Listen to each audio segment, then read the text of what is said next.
Good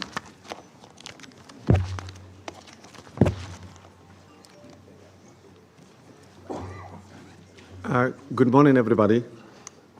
The 10,085th meeting of the Security Council is called to an order.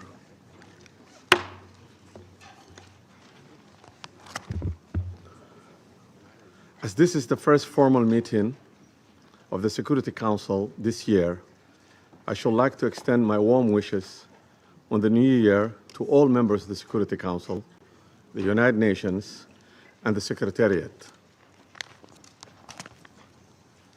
In presiding over this first formal meeting of the Council in 2026, I'm happy to welcome the new members, Bahrain, Colombia, Democratic Republic of Congo, Latvia, and Liberia. We look forward to their participation in the work of the Council.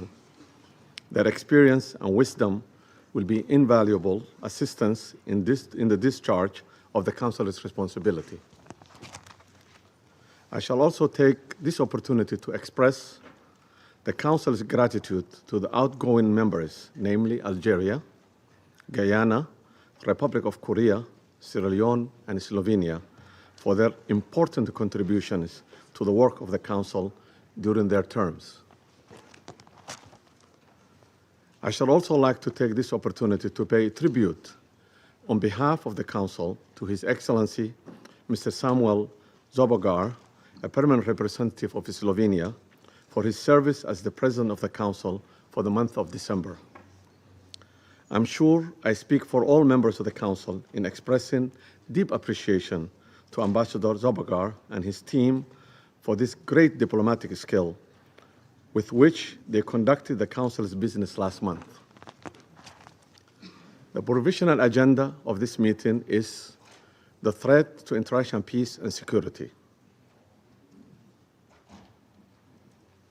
The agenda is adopted.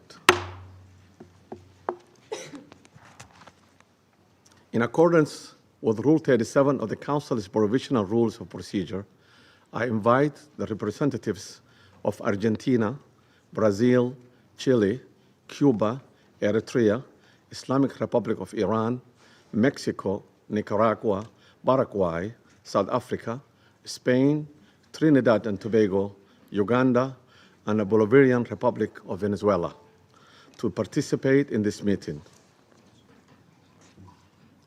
It's so decided. In accordance with Rule 39 of the Council's Provisional Rules of the Procedure, I invite the following briefers to participate in this meeting. Ms. Rosemary DiCarlo, the Undersecretary General for the Political and Peace-Building Affairs.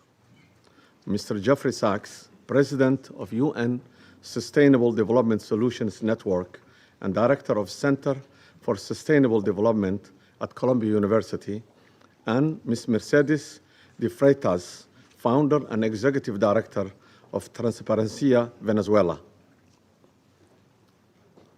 It's so decided. Security Council will now begin its consideration for item 2 of the agenda. I now give the floor to Ms. Rosemary DiCarlo. Thank you, Mr. President. Today, I'm going to deliver a statement from Secretary General Antonio Guterres, who was not able to be here this morning. Mr. President, members of the Security Council, we meet at a grave time following the 3 January United States military action in the Bolivarian Republic of Venezuela. The broad outlines of the events of Saturday have been widely reported. Early that day, U.S. forces were active across Caracas and in the northern states of Miranda, Aragua, and La Guaira. The extent of casualties resulting from these actions remains undetermined. In a statement on social media on Saturday, President Donald Trump announced the conduct of a, I quote, large-scale strike against Venezuela and its leader, President Nicolas Maduro, end quote. During a press conference on Saturday, President Trump stated, and I quote again, "We are going to run the country until such time that we can do a safe, proper, and judicious transition," end quote. The government of Venezuela has characterized the United States. And Venezuela has been in technical default since 2017. We owe more than $15 million. Venezuelans have had to learn to live with just a few hours of electricity per day in very many parts of the country. And we've learned to protect ourselves from daily extortion from the armed Colombian groups or the organized crime groups, but also elements of the state. So many families only have one meal per day below the calories that they need, affecting their nutrition, which is getting worse day by day. Humanitarian programs are not sufficient.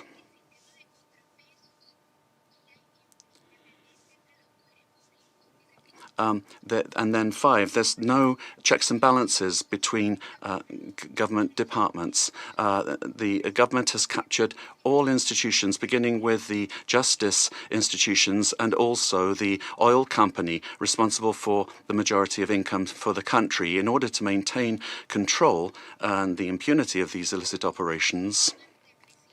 A repressive system that's getting worse and worse is being applied. And today, there are more than 1,000 political prisoners. At the end of the year,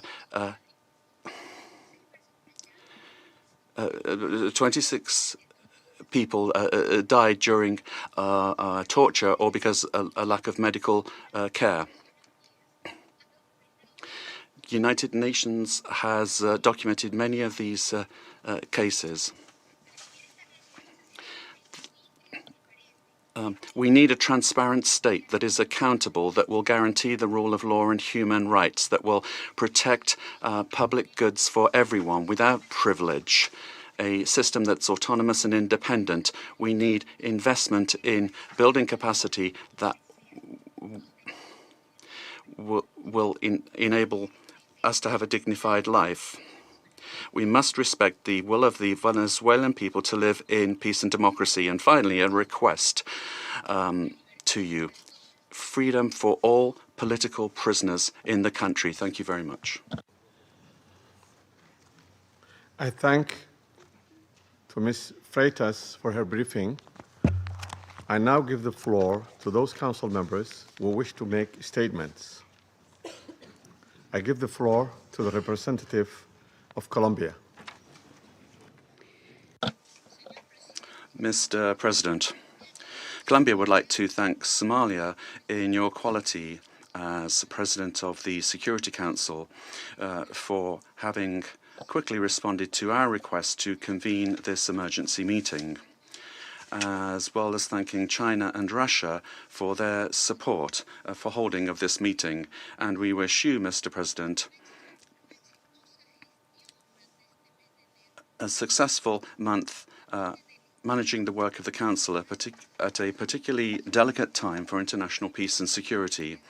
I'd also like to thank Undersecretary General for Political Affairs and Peace Building of the United Nations and the invited briefers. We thank them all for their briefings. This is the first time Colombia is taking the floor in the Security Council as a non-permanent member for the period 2026-2027. Colombia is taking on this responsibility with a deep underscores the importance of dialogue, the peaceful settlement of disputes, and respect for constitutional and institutional frameworks. Mr. President, the complex situation in Venezuela requires a comprehensive response that is both inclusive and nationally owned. We continue to hold that a sustainable and peaceful resolution can only be found through constructive dialogue among Venezuelans themselves, with genuine respect for the aspiration and rights of the Venezuelan people, and with the constructive support of the international community. The A3 expresses its solidarity with the people of Venezuela and reiterates the African Union's commitment to peace, stability, and mutual respect among nations and regions. It's important for all parties, both within Venezuela and in the broader international community, to exercise restraint and responsibility, upholding international law and avoiding any action that could escalate tension or threaten regional stability. The A3 stands ready to support all efforts within this Council and in cooperation with regional partners to facilitate a peaceful, inclusive, and lasting resolution to the situation in Venezuela. I thank you. I thank the representative of Liberia for the statement and now give the floor to the representative of the United States. Mr. President, thank you for chairing. And I particularly want to thank you, Mr. Freitas, for your briefing. And I'll point out that Mr. Freitas is in exile, having fled the regime. Thank you for your courage, and thank you for shedding a light on the true atrocities of the illegitimate Maduro regime. This past weekend, colleagues, the United States successfully carried out a surgical law enforcement operation facilitated by the U.S. military against two indicted fugitives of American justice, narco-terrorist Nicolas Maduro and Celia Flores. Colleagues, Nicolas Maduro is responsible for attacks on the people of the United States, for destabilizing the Western Hemisphere, and illegitimately repressing the people of Venezuela. As Secretary Rubio has said, there is no war against Venezuela or its people. We are not occupying a country. This was a law enforcement operation in furtherance of lawful indictments that have existed for decades. The United States arrested a narco trafficker who is now going to stand trial in the United States in accordance with the rule of law for the crimes he's committed against our people for 15 years. A similar action was taken in 1989 against Manuel Noriega. He was arrested, indicted, convicted in a court of law, served in prison in the United States and in Panama, and the Panamanian people, the American people, are safer for it. And undeniably, the region was more stable. This law enforcement action was directed consistent with the President of the United States' responsibility as Commander-in-Chief to protect Americans at home and abroad against a fugitive who is directly responsible for narco-terrorism that has killed hundreds of thousands of Americans and created destabilizing violence throughout our hemisphere. Nicolas Maduro and his co-defendant, Celia Flores, have been transferred here to the United States to stand trial for their crimes. Maduro was indicted by a grand jury in the Southern District of New York and faces very serious criminal charges for his involvement in a wide-ranging conspiracy to conduct narco-terrorism, to traffic cocaine and other drugs, and conducting international weapons trafficking. The overwhelming evidence of his crimes will be presented openly in U.S. court proceedings. Colleagues, Maduro is not just an indicted drug trafficker. He was an illegitimate so-called president. He was not a head of state. For years, Maduro and his cronies have manipulated Venezuela's electoral system to maintain their illegitimate grip on power. In fact, just 2 years ago, in 2024, a UN panel of experts report found that the election in that year was absolutely and completely a farce and fell well short of the most basic transparency and integrity measures essential to upholding credible elections. If the UN and the United Nations in this body confers legitimacy on an illegitimate narco-terrorist and the same treatment in this charter of a democratically elected president or head of state, what kind of organization is this? We should note that over 50 countries, many nations, including the European Union, including a number of Latin American countries in the region, and of course the United States, again, over 50 countries rejected the legitimacy of Maduro's re-election following the disputed 2024 elections and do not recognize him as Venezuela's legitimately elected president. Maduro unlawfully refused to peacefully cede power after the Venezuelan people voted him out of office in the 2024 election. So therefore, Maduro was a fugitive from justice. He is the head of a vicious foreign terrorist organization, Cartel de los Soles. This regime-sponsored enterprise coordinates with and relies on other vicious criminal organizations, namely Tren de Aragua, again, among others, to carry out its objective of using illegal narcotics as a weapon against the United States. And for its part, Tren de Aragua is a designated foreign terrorist organization with thousands of members, many of whom have unlawfully infiltrated the United States and are conducting irregular warfare and undertaking hostile actions against the American people and against the United States. It's terrorizing criminals commit brutal crimes, including murders, kidnappings, extortions, and human, drug, and weapons trafficking. This administration, President Trump, will not stand for it. In fact, in March of 2025, President Trump declared that Tren de Aragua is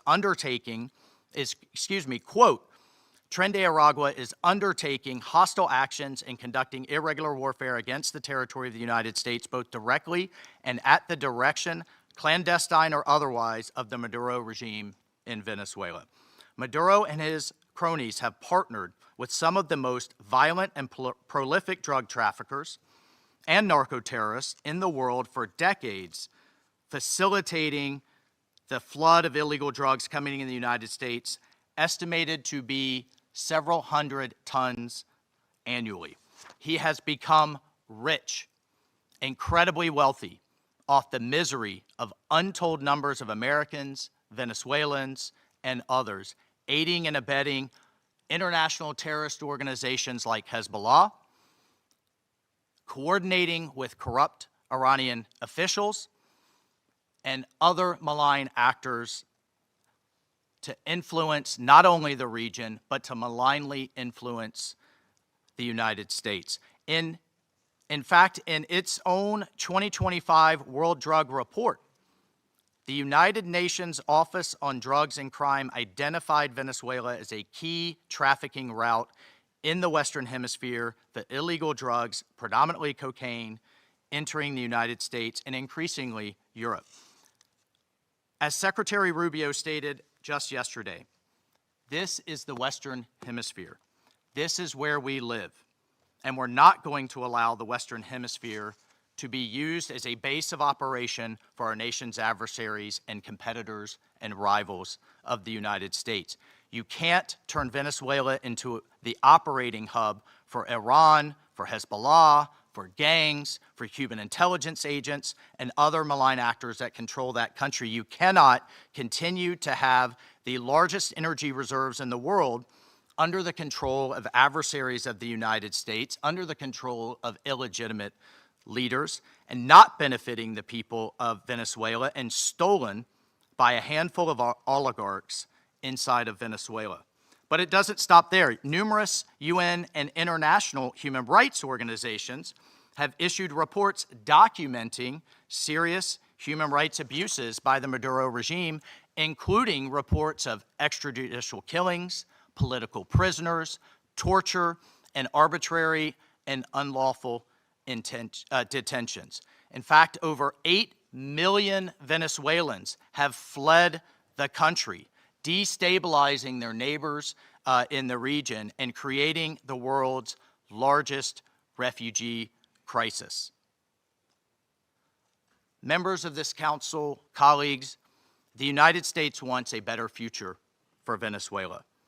We believe a better future for the people of Venezuela and for the people of the region and the world is stabilizing the region and making the neighborhood that we live in a much better and safer place. And this is why millions of Venezuelans that have fled this brutal regime are celebrating and cheering around the world as this body pontificates, including those celebrating are including in my home state of Florida, where hundreds of thousands of Venezuelans have fled this regime's brutality. I want to reiterate, President Trump gave diplomacy a chance. He offered Maduro multiple off-ramps. He tried to de-escalate. Maduro refused to take them. President Trump made it clear that the narco-terrorism must stop, and yet it continued. The United States will not waver in our actions to protect Americans from the scourge of narco-terrorism and seeks peace, liberty, and justice for the great people of Venezuela. I thank you, Mr. President. I thank the representative of the United States and now give the floor to the representative of Panama. Gracias, señor. Thank you, Mr. President. We'd like to extend a warm welcome to the representatives of Bahrain, Colombia, Liberia, Latvia, and the Democratic Republic of Congo, and who have joined the Security Council as elected members and who are joining us today in the chamber. And we congratulate Somalia on assuming the presidency of the Security Council this month. We'd like to thank Under Secretary General for Political Affairs, Rosemary DiCarlo, for her detailed report representing Secretary General Antonio Guterres. She's briefed us on the situation under discussion today. We're also very grateful for the very valuable presentations by Mr. Jeffrey Sachs and Ms. Mercedes de Freitas. In this context, the Republic of Panama would like to refer to the situation that has taken place in the territory of the Bolivarian Republic of Venezuela, which is of concern due to its possible impact on peace and regional stability. However, in the light of the unfortunate reality of the facts that we have seen, we now need to turn our attention constructively towards the future of Venezuela. However, it's important to point out that in terms of a constant principle of our foreign policy, Panama would like to reiterate our unfailing commitment to multilateralism, to the sovereignty of states, and to the unrestricted respect for international law, especially the principles enshrined in the United Nations Charter, including non-intervention, respect for territorial integrity, and the prohibition of the use of force. This is mentioned in Article 2 of the United Nations Charter. These principles are, and they continue to be, the indispensable framework for the peaceful coexistence between nations. Panama also believes it's necessary to highlight that the situation Venezuela is facing is unfolding in an environment marked by the disregard for the will of its people, as well as by a sustained erosion of democratic institutions. In this regard, Panama reiterates that it does not and will not recognize the authoritarian and illegitimate regime that has held Venezuelan men and women hostage, plunged them into one of the gravest political, social, humanitarian, and security crises in our region. Unfortunately, we have witnessed how the situation has gradually deteriorated under the regime, especially over the last year, with increased systemic erosion of democracy, the hollowing out of institutions, and the rise of authoritarian and repressive practices, which have contributed to an unfortunate outcome and therefore cannot be ignored by the international community. In particular, it is essential to call for the unconditional release of persons detained for political reasons. Many of them have been deprived of their liberty merely for raising their voices in a context in which dissent is not tolerated. From this moment on, we must demand that all political prisoners that the regime continues to hold hostage, Venezuelans and foreigners alike, be released without delay. Their physical well-being and safety must be guaranteed. Likewise, freedom of expression and the unequivocal respect for human rights must be immediately ensured. In this context, Panama underscores that its position does not stem solely from a principled democratic solidarity, but also from direct impact. A Panamanian citizen, Mr. Olmedo Núñez, remains arbitrarily detained in Venezuela without formal charges, without due process, without full access to a defense, and without effective consular guarantees. Added to this is the human impact of a multidimensional crisis that has forced around 9 million Venezuelans, men and women, to leave their homes, compelled to live in displacement and vulnerability as a consequence of the institutional and social collapse generated by the regime. A crisis that has had significant regional repercussions, reflected both in the irregular migration flows from south to north of a significant number of Venezuelan nationals, as well as reverse migration movements, including also a lot of Venezuelans, the effects of which are felt particularly in countries of transit and destination that this affects, including Panama.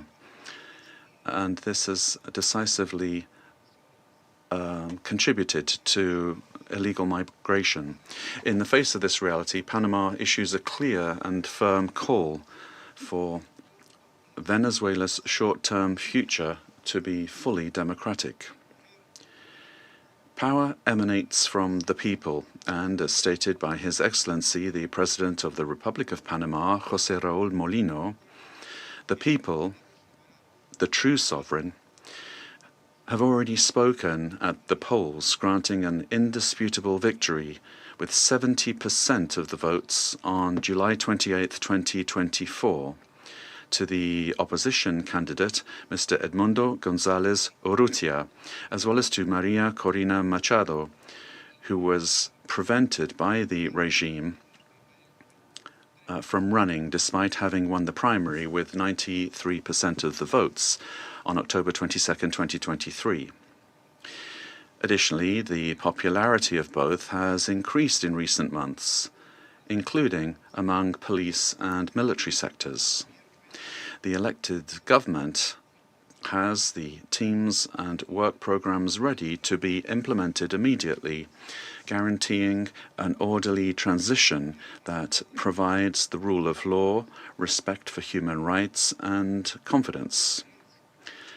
In line with this commitment, Panama proudly safeguards the electoral records that reliably certifies said victory as testimony to the inalienable right of the Venezuelan people to determine their own political destiny.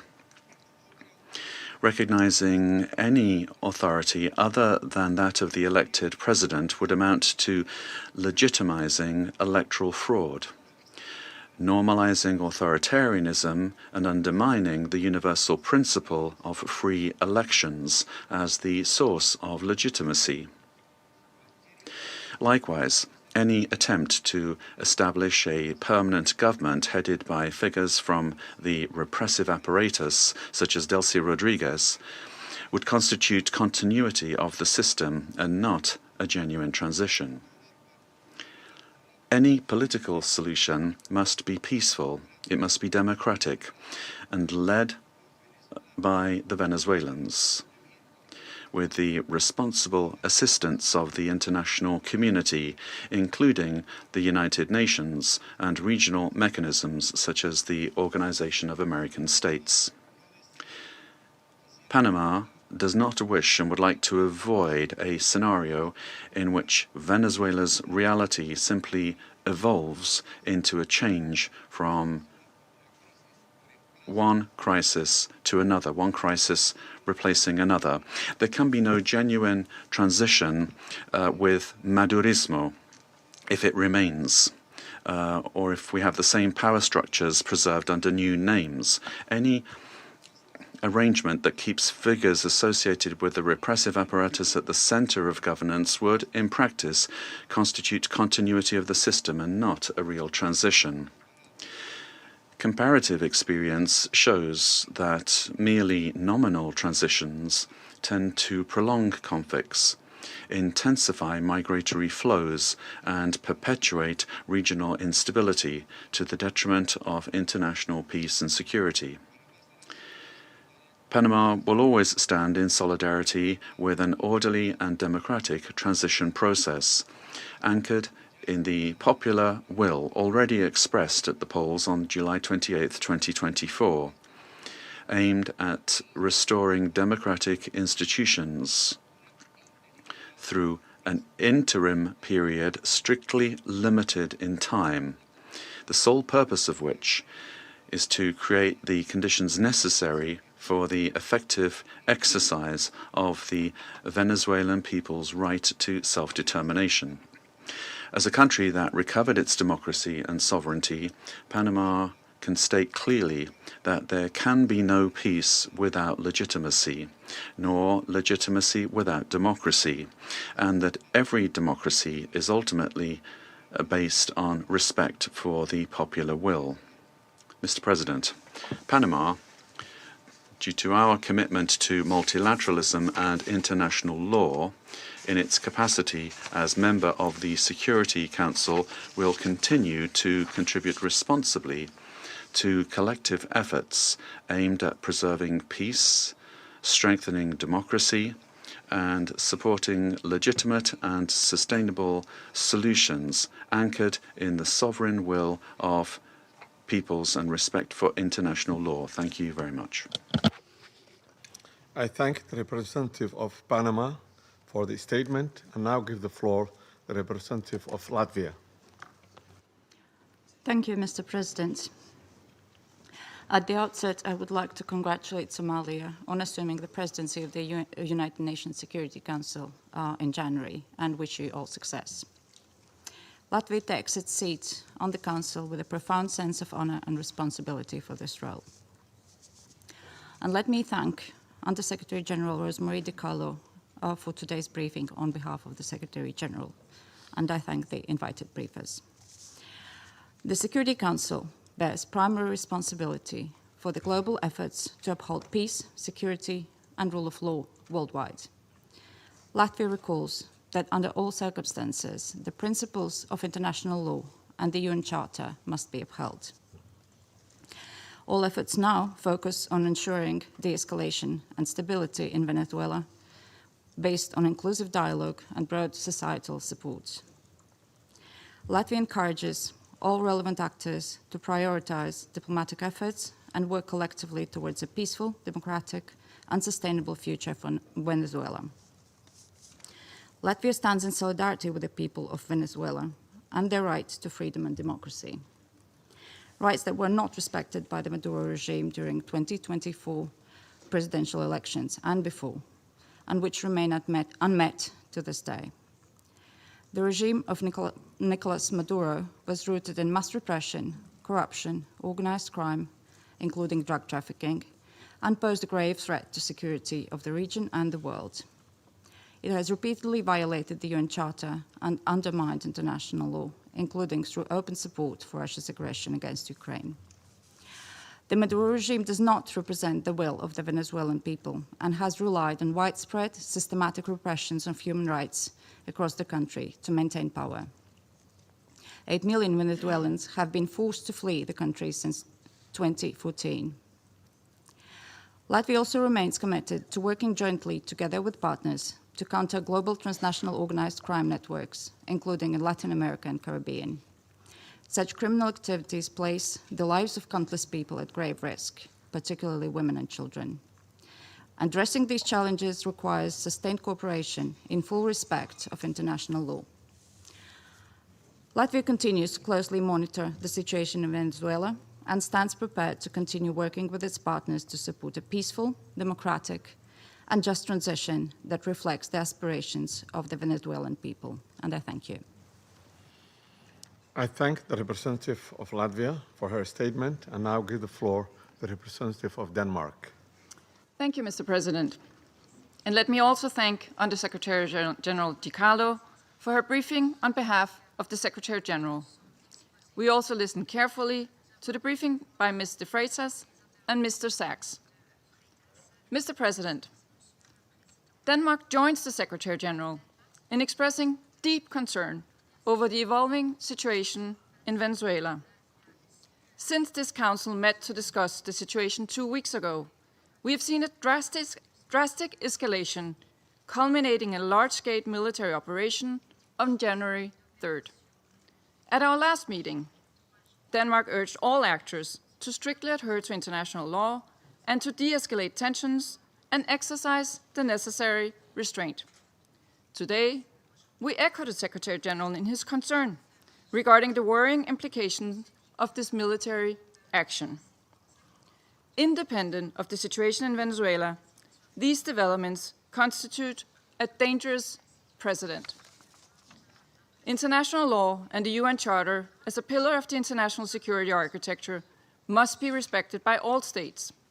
Denmark recalls the foundational principle of international law that forbids states from threatening or using force against another state's territorial integrity and political independence. This imperative is enshrined in Article 2, Paragraph 4 of the UN Charter. Members of the UN Security Council have a special responsibility to uphold these principles. The principles of sovereignty, political independence, and territorial integrity must be respected. The inviolability of borders is not up for negotiation. These are universal, sacrosanct principles enshrined in international law. They apply everywhere. Mr. President, once again, Denmark calls on all parties to urgently de-escalate tensions that could threaten peace and stability in the region and beyond. International disputes should be settled by peaceful means, as stated in the UN Charter. We further call on all parties to exercise maximum restraint and to engage in dialogue and diplomacy.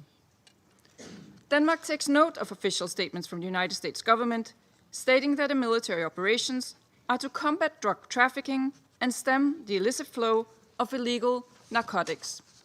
Denmark shares the priority of combating organized crime and drug trafficking, while reiterating that counter-narcotic efforts, as all other efforts, must be conducted in strict accordance with international law, including the fundamental rules and principles of the UN Charter. Mr. President, against this backdrop, Denmark wishes to recall our solidarity with the people of Venezuela. Denmark does not recognize Nicolas Maduro as the legitimate president of Venezuela following the lack of transparency and integrity in the 2024 presidential elections, which failed to meet basic democratic standards. In Maduro's attempts to cling to power, his authoritarian regime grew increasingly oppressive. His regime bears responsibility for widespread and systematic violations of human rights against his fellow citizens, and he should be held accountable.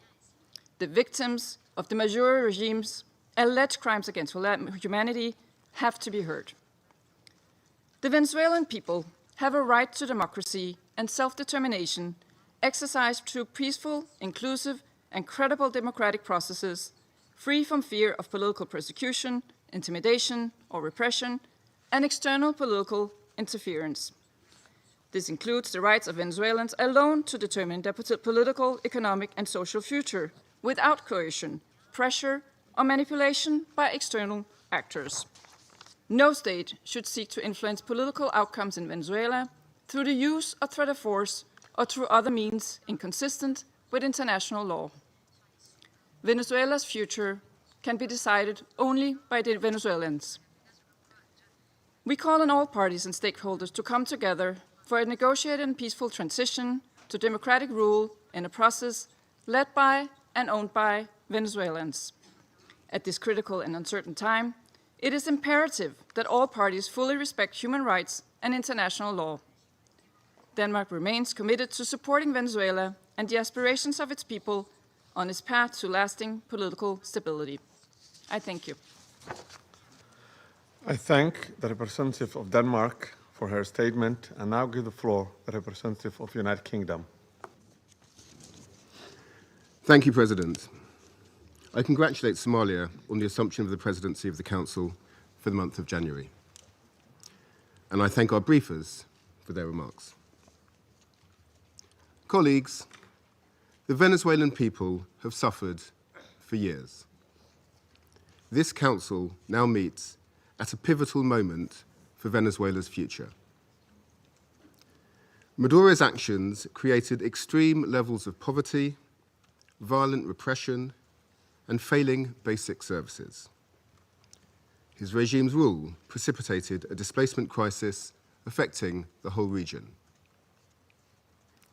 The United Kingdom has long been clear that Maduro's claim to power was fraudulent.